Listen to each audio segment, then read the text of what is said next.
The Peasants Revolt of 1381, a major uprising across large parts of England, triggered by socio-economic and political tensions caused by the Black Death, high taxes, and general instability within the feudal system. The revolt itself was sparked by the imposition of a poll tax, which was seen as unfair and excessive by the common people. It reached its climax when the peasants marched on London, presenting their demands directly to King Richard II. What happened next? You're about to find out, aren't you? Welcome to the channel. If you're new here, it's good to meet you, and if you're coming back, it's good to see you again. As always, if you like what I do, links to Patreon are in the description. Otherwise, give YouTube a shove in the right direction by liking, commenting, and subscribing, and they'll push it out to a broader audience. Now, without further ado, I'd like you to get relaxed, and we're going to learn all about the Peasants Revolt. The Peasants' Revolt was deeply rooted in the economic and social upheaval of the 14th century. As this century began, the majority of the English population were engaged in agriculture, supporting both local consumption and international trade. The societal structure was predominantly organized around manors, which were managed by local lords, including gentry and the church, and governed by manorial courts.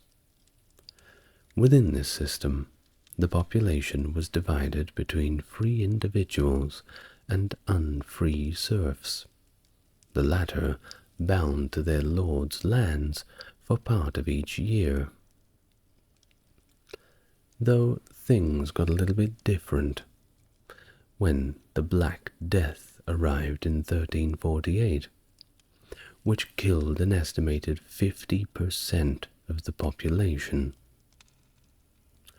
The subsequent labor shortage led to increased wages and also diminished landowner profits, disrupting established economic and social orders.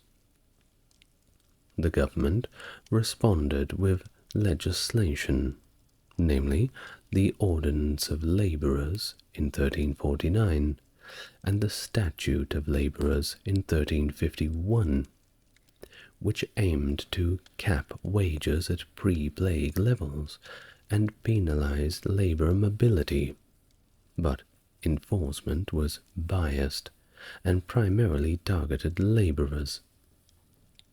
Well, you can imagine that after the Black Plague, with so many jobs available and not many people to fill them, people could generally choose where they wanted to go. The script had flipped.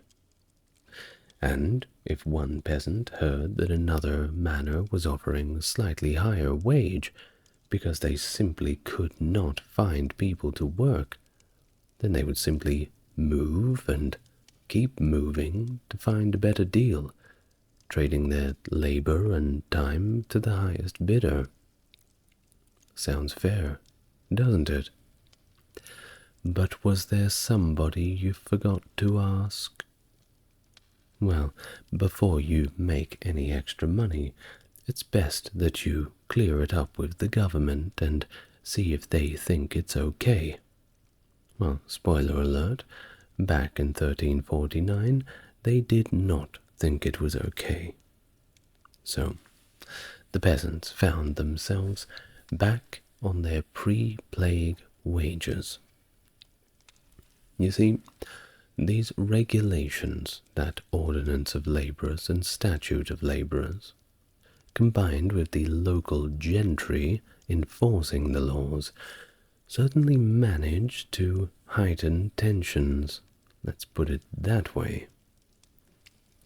Over the next few decades, the peasantry began to experience an increase in economic opportunities. Some moved into specialized roles or shifted between employers, leveraging the high demand for laborers. Of course, they couldn't enforce the law everywhere.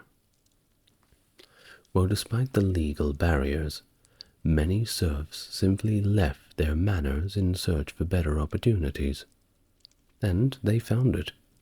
It was pretty easy to find employment elsewhere, even though it was illegal. But who else are they going to find to till the fields? Well, by the 1380s, despite the government intervention, wages had risen significantly, and it increased the purchasing power of rural labourers by about 40%. In response to these economic gains, Parliament enacted sumptuary laws in 1363 to restrict the consumption of luxury goods to the elite, though these were largely unenforceable. I mean, people weren't going to be turning away sales from people whose money was as good as anybody else's, class notwithstanding. However, the labour laws remained strictly enforced, contributing to the growing discontent that would eventually lead to the Peasants' Revolt. This revolt was not just a spontaneous outburst, but a culmination of decades of economic pressure, restrictive legislation, and class tension. The conduct of the 100 Years' War was a significant factor contributing to the Peasants' Revolt. The war, initiated by Edward III in 1377 to assert his claims to the French throne, placed a continuous financial strain on England. Despite early victories, the conflict dragged on and on inconclusively, leading to increased military and financial pressures, especially evident by the 1370s. The maintenance of English forces in Calais and Brest was particularly costly, consuming vast sums annually. But upon Edward's death in 1377, his grandson, Richard II, ascended the throne, albeit only at the age of 10. His regency government, led by influential figures like John of Gaunt, grappled with the ongoing financial demands of the war. Traditional forms of taxation, which targeted movable possessions, increasingly failed to meet these demands due to outdated assessment rules and the demographic shifts that were caused by the Black Death. In response, the government introduced the poll tax of 1377, a flat-rate tax on every individual above the age of 14. This new tax aimed to broaden the tax base, but was naturally met with widespread unpopularity and resistance, raising only a fraction of the needed funds. Subsequent attempts to levy additional funds through the poll tax in 1379 and 1380 faced similar challenges, with rampant evasion and diminishing returns exacerbating the Crown's fiscal woes. The situation reached a crisis point in the year 1380, when Parliament convened to address this dire financial state, marked by a failing war effort, collapsing international trade, and the looming threat of sovereign default.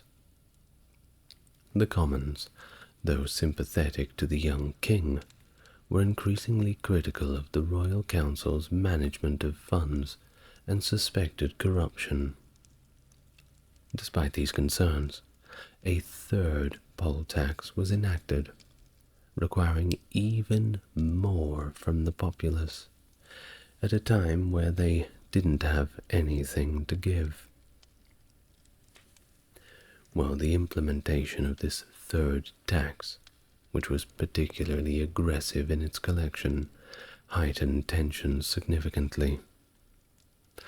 Royal commissioners were dispatched with extraordinary powers to enforce compliance, deeply intruding into local communities, especially in the southeast of England. This heavy-handed approach, combined with ongoing financial strain and social unrest, set the stage for an explosion. As the populace reached its breaking point under the weight of incessant taxation and administrative and government overreach. Really makes you think. The decades leading up to 1381 were marked by significant social unrest, particularly in London, a hotbed of discontent due to various issues. The city at this time was troubled by the expansion of the royal legal system, especially in the Marshalsea Court in Southwark, which encroached on the judicial authority traditionally held by city officials. The tension was exacerbated by the local population's animosity towards foreigners, particularly Flemish weavers, and also towards figures like John of Gaunt, whose support of the controversial religious reformer John Wycliffe and conflicts with the city's elite stirred public resentment. The city elite themselves were embroiled in a fierce internal struggle for power, contributing to a volatile and divided ruling class in the year 1381. In the rural southeast, discontent was fueled by the operation of serfdom and the use of manorial courts to impose fines and levies, with local landowners often doubling as enforcers of unpopular labor laws or royal judges. This led to a decline in community participation in local government, acts of defiance against court orders, and even outright physical assaults on legal officials. There were calls for the establishment of independent village communities that would adhere to traditional laws but operate outside the now detested centralized legal system. Literary figures like William Langland and John Gower reflected societal concerns in their works, warning against the moral and social decline and the potential for revolt. There was a growing fear among the elites about the loyalty of rural workers, especially in the context of a potential French invasion, with concerns that these workers might side with the enemy. This period also saw significant legislation that targeted migrants and expanding conspiracy and treason laws to include domestic servants and wives betraying their masters or husbands. By the 1370s, a moral panic about the loyalty and intentions of newly arrived workers and servants in towns had taken root. The tension eventually escalated into open protest with the Great Rumour of 1377, where rural workers in the southeast and southwest organized themselves, refusing to work for their lords and claiming exemptions based on the Domesday Book. Despite these claims being dismissed by the courts and the king, the dissent grew, leading to increased urban tensions. John of Gaunt's near public lynching in the middle of London, protests across northern England, and uprisings in cities like York where the mayor was ousted highlight the widespread nature of the unrest. In 1380, disturbances continued with tax riots and further protests in western towns like Shrewsbury and Bridgewater. The situation reached a critical point in early 1381, foreshadowed by a great storm in May that many interpreted as an ominous sign of impending upheaval. Thus, the revolt of 1381 began in earnest in Essex when John Bampton arrived in Brentwood on the 30th of May to investigate the non-payment of the recently imposed tax. Bampton, a member of Parliament and Justice of the Peace, with strong royal connections, summoned representatives from the villages of Corringham, Fobbing, and Stanford-le-Hope to account for their tax shortfalls on the 1st of June. The villagers, organized and armed with whatever they could get their hands on, resisted Bampton's interrogations. Thomas Baker of Fobbing declared that his village had paid their taxes and refused further payment. Attempts by Bampton and his sergeants to arrest Baker led to a violent outbreak, which forced Bampton to flee to London. In the chaos, 3 of Bampton's clerks and several compliant Brentwood jurors were killed. Robert Belknap, the Chief Justice of the Court of the Common Pleas, was then tasked with arresting and dealing with the rebels.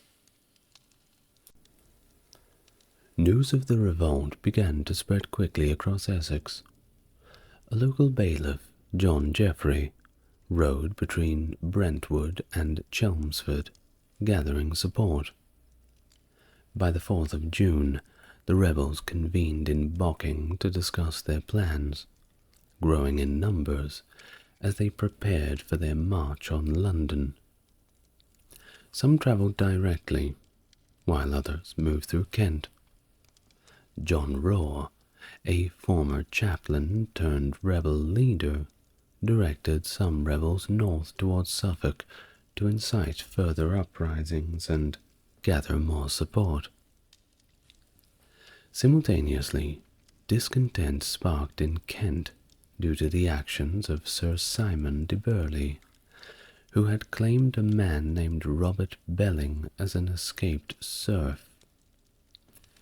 Despite attempts to resolve the issue through compensation, Belling was imprisoned in Rochester Castle.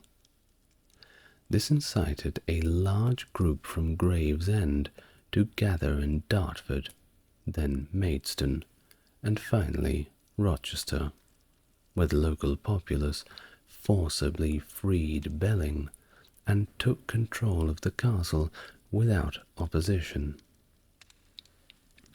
As some Kentish rebels dispersed, others rallied under Wat Tyler, chosen as their leader during a significant assembly in Maidstone on June the 7th.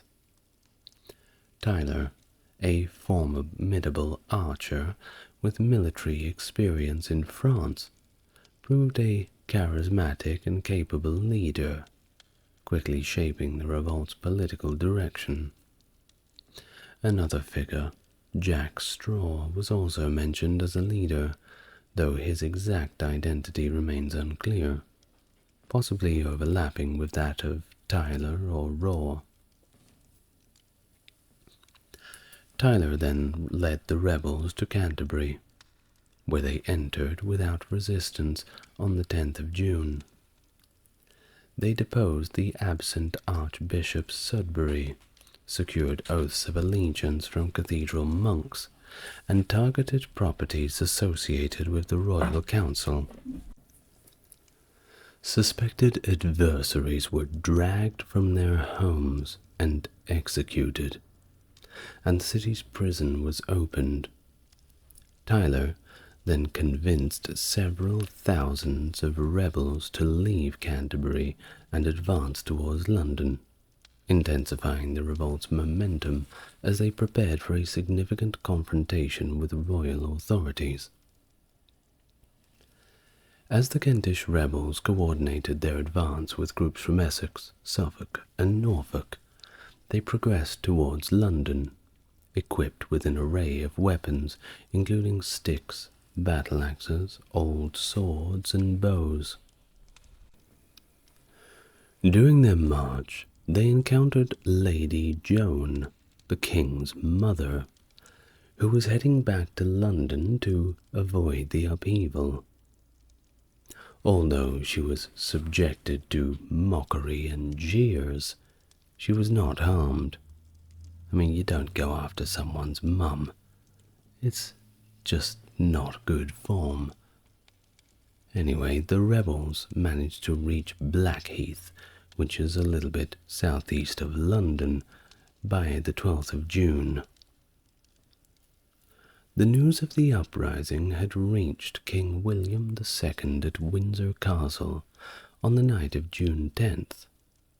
The following day, he travelled by boat down the River Thames to the safety of the Tower of London, where he was joined by prominent figures, including his mother, Archbishop Sudbury, Sir Robert Hales, the Lord High Treasurer, then the Earls of Arundel, Salisbury, and Warwick, among some other nobles. A delegation led by Thomas Brinton, the Bishop of Rochester, was dispatched from London to negotiate with these rebels, urging them to disperse immediately and return to their homes. At Blackheath, the rebel crowd was addressed by John Ball, a radical preacher and priest from Kent, closely associated with the revolt's leader, Wat Tyler. It's unclear how Ball joined the revolt. He may have been liberated from Maidstone prison by the rebels, or was already free when the revolt began. Either way, Ball delivered a sermon that included the rhetorical question, "When Adam delved and Eve span, who was then a gentleman?"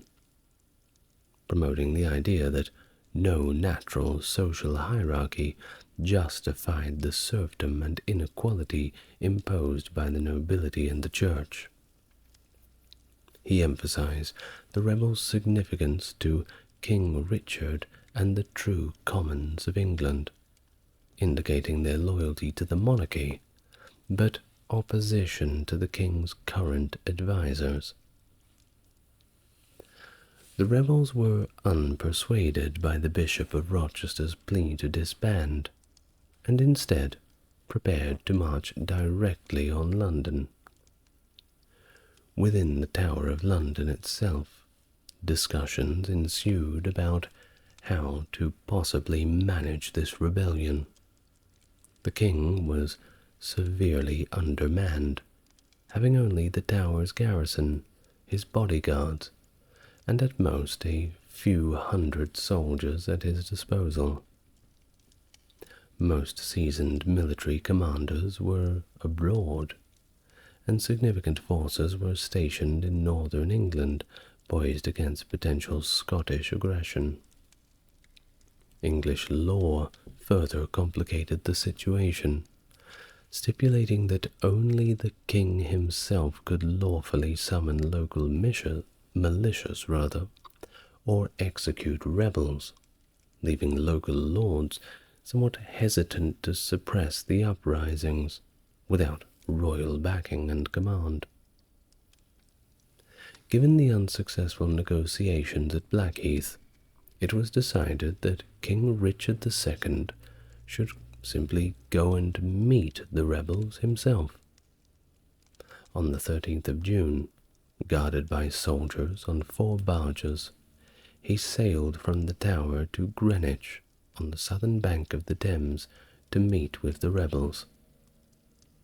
The meeting, unfortunately, ended in failure, as Richard was reluctant to come on shore. I wonder why. And the rebels, of course, refused to negotiate unless he did so. Obviously, he thought this was simply a trick, which, well, it may have been. We don't know for sure, but I certainly would not have gotten off that boat if I was Richard.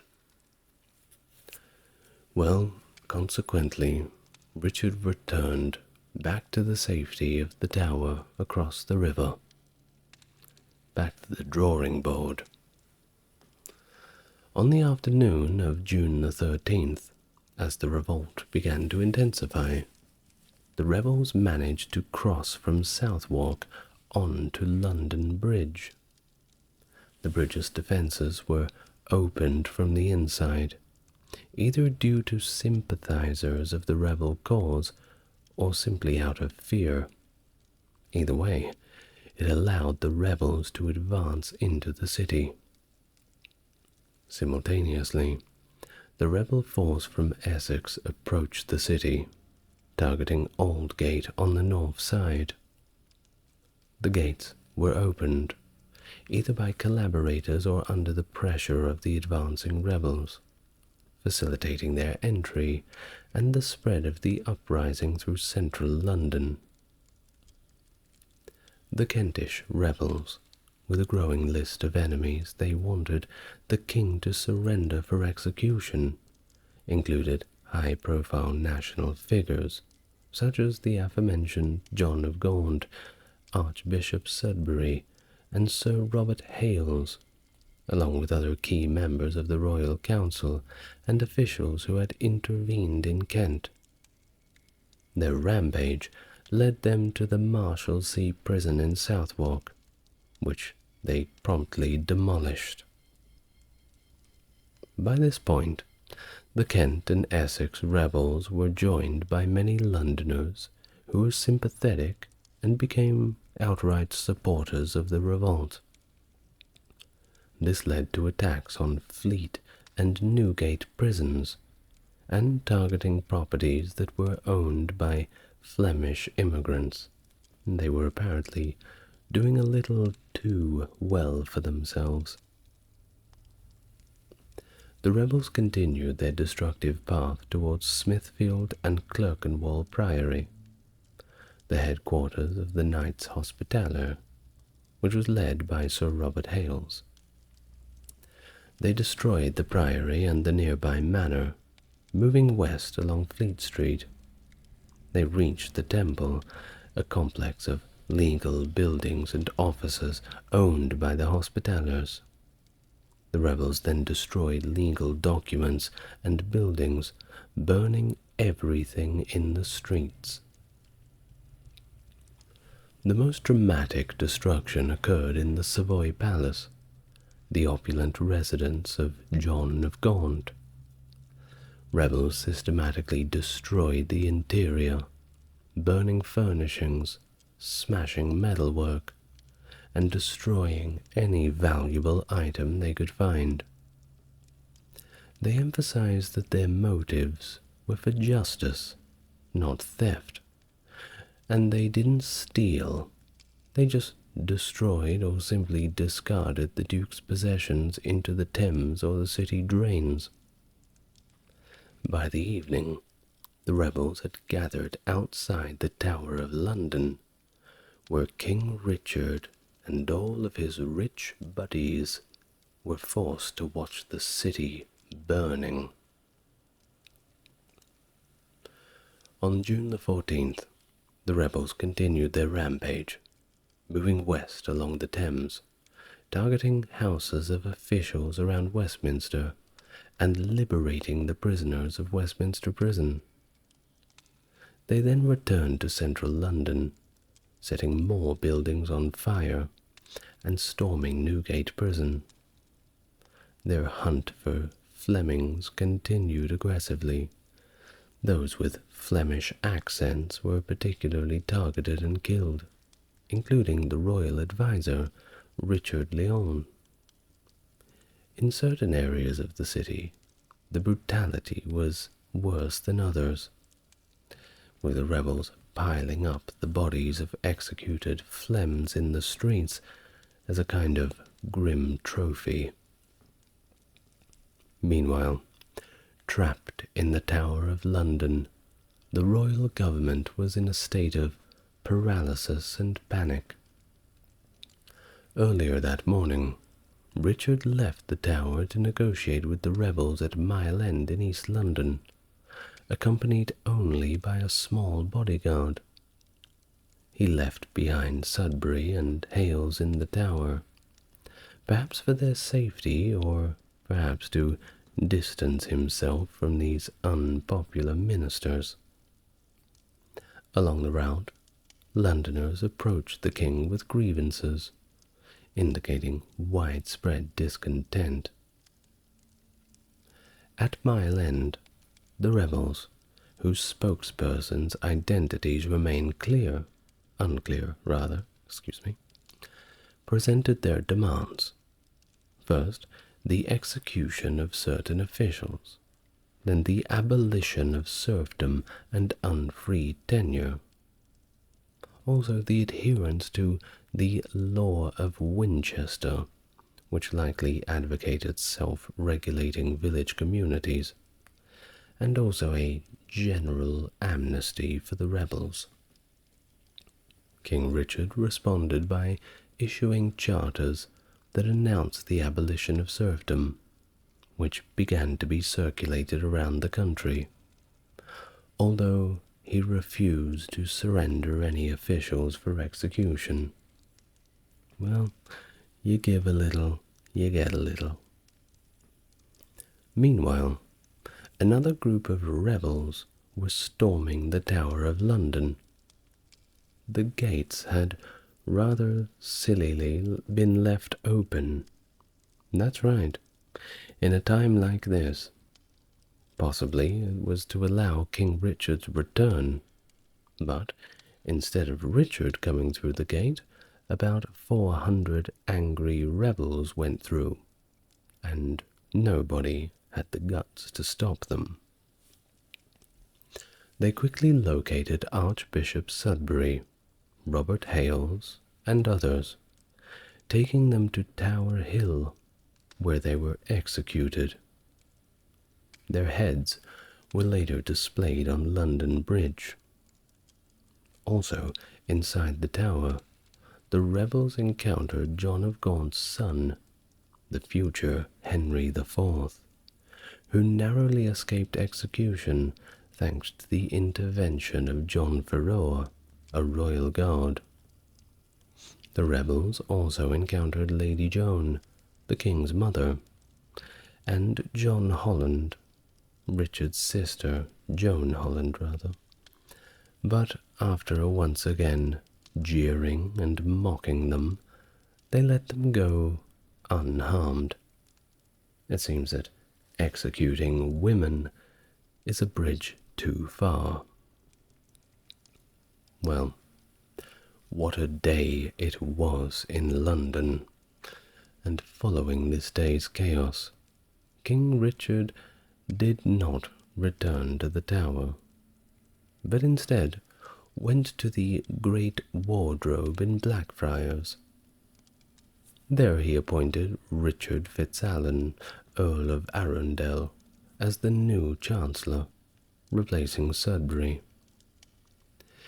He then began strategizing to regain control over the situation.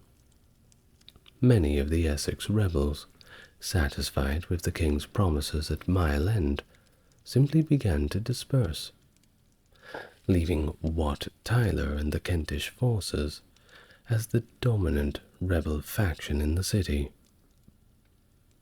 That evening, Tyler's forces continued their violent spree, targeting employees of John of Gaunt, foreigners, and those associated with the legal system.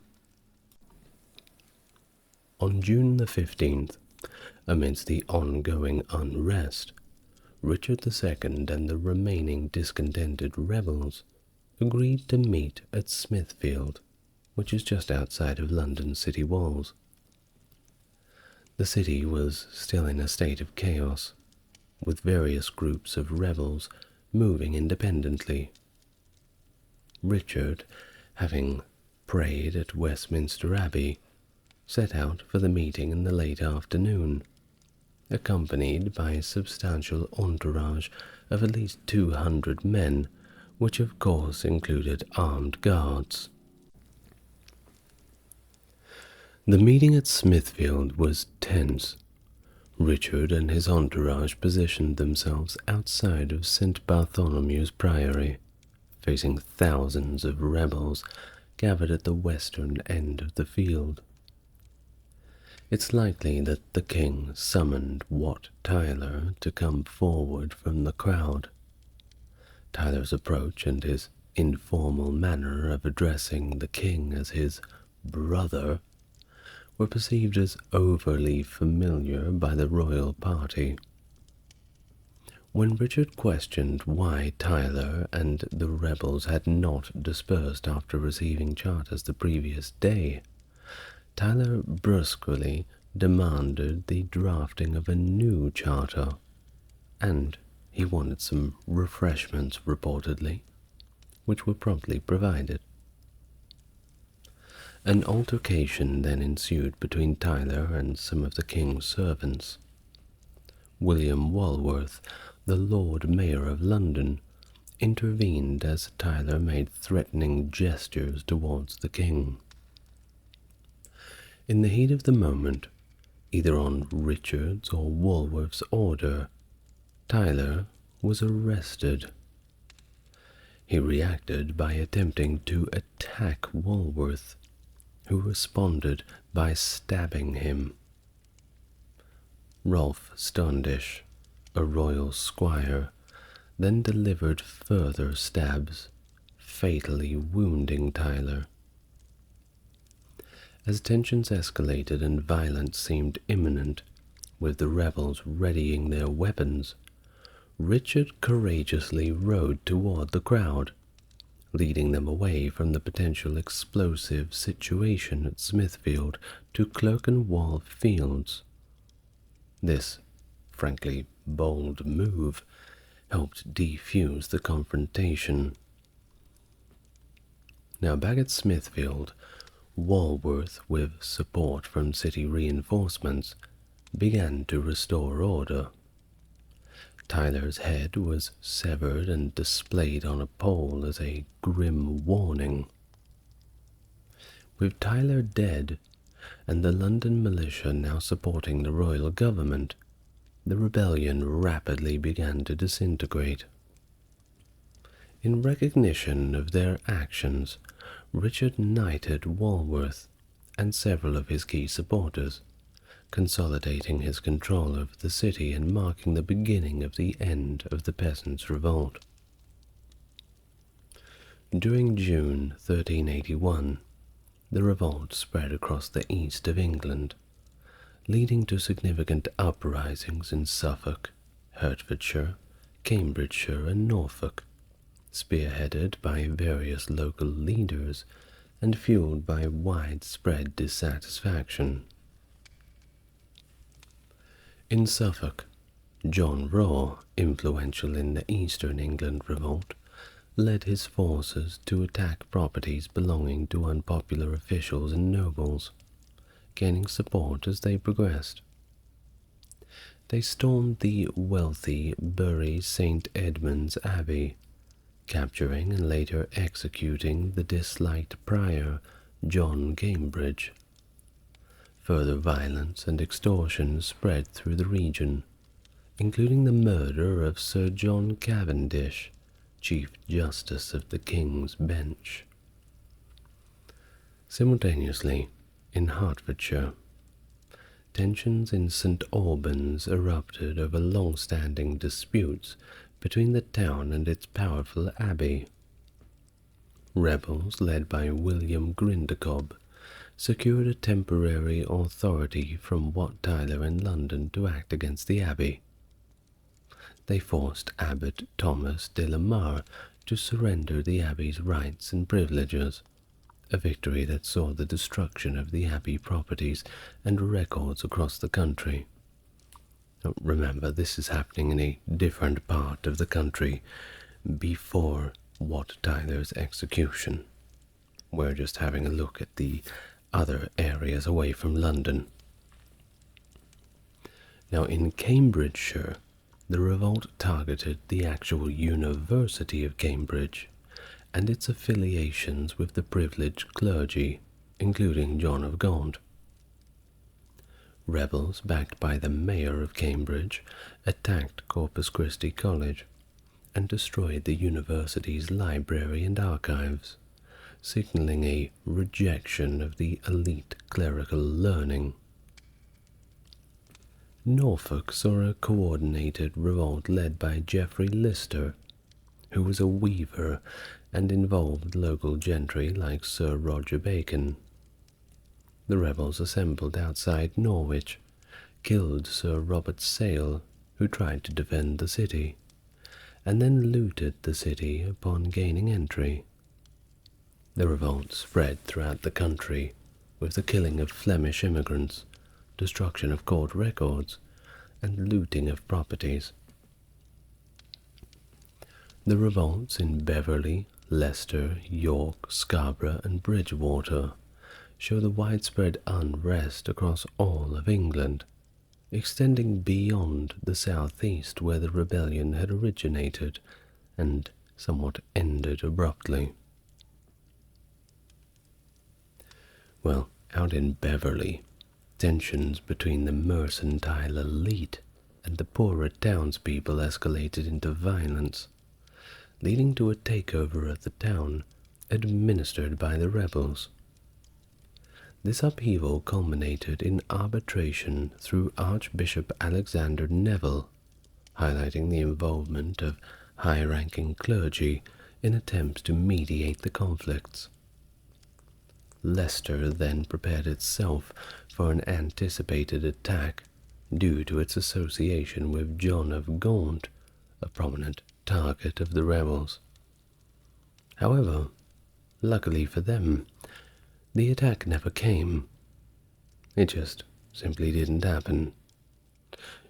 It shows the chaotic nature of the revolt and the spread of rumors that often outpaced actual events.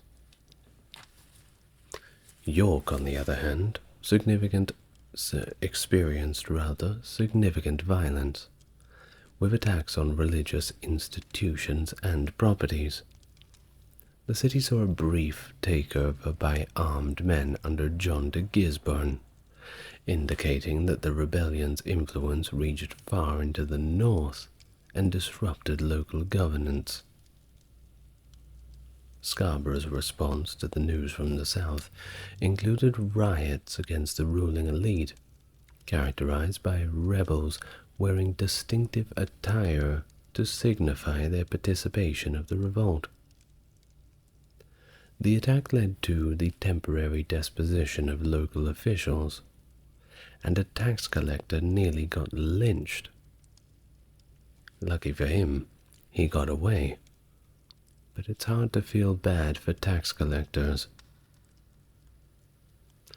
Now in Bridgewater, the revolt led by Thomas Ingleby and Adam Bruges saw attacks on religious houses and local gentry, showing the rebels' disdain for not only ecclesiastical but secular authorities, anybody who embodied these social and economic structures that they opposed. Well, either way, the suppression of the Peasants Revolt was swift and harsh, involving a range of legal and military responses across England. Key figures in the royal government and local nobility rapidly mobilized to restore order, often using force and conducting summary executions. Sir Robert Knowles and Sir Nicholas Brembre, along with other royal appointees, were crucial in reasserting control in the capital and beyond. Henry Despenser, the Bishop of Norwich, took an exceptionally active role, personally leading forces to suppress the revolt in East Anglia. His actions, though effective, were later criticized for their legality and severity. But then again, any means necessary.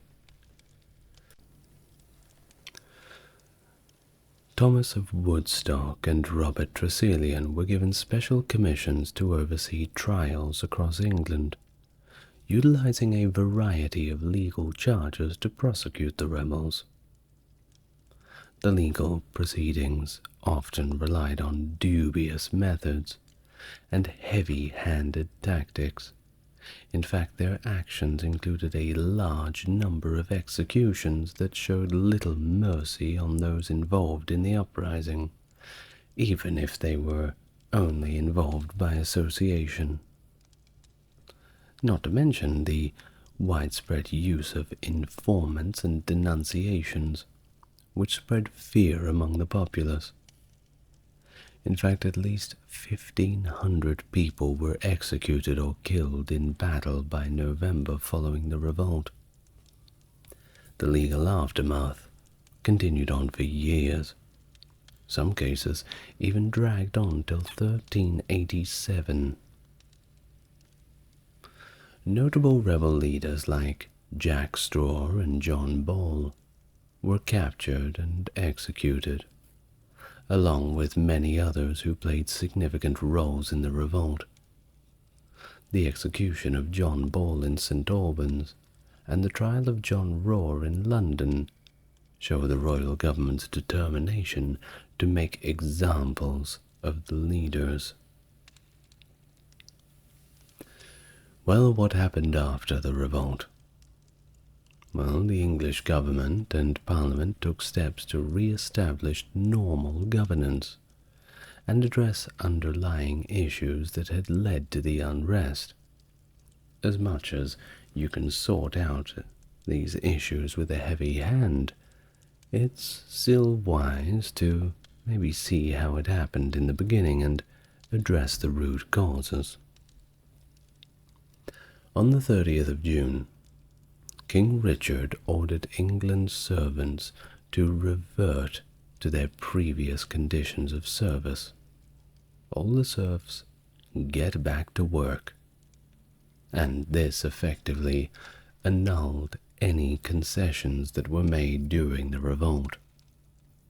By the 2nd of July, the royal charters that had been signed under duress during the uprising were formally revoked, completely putting everyone back to square one. Effectively, I hate to say it, but it was a big waste of time.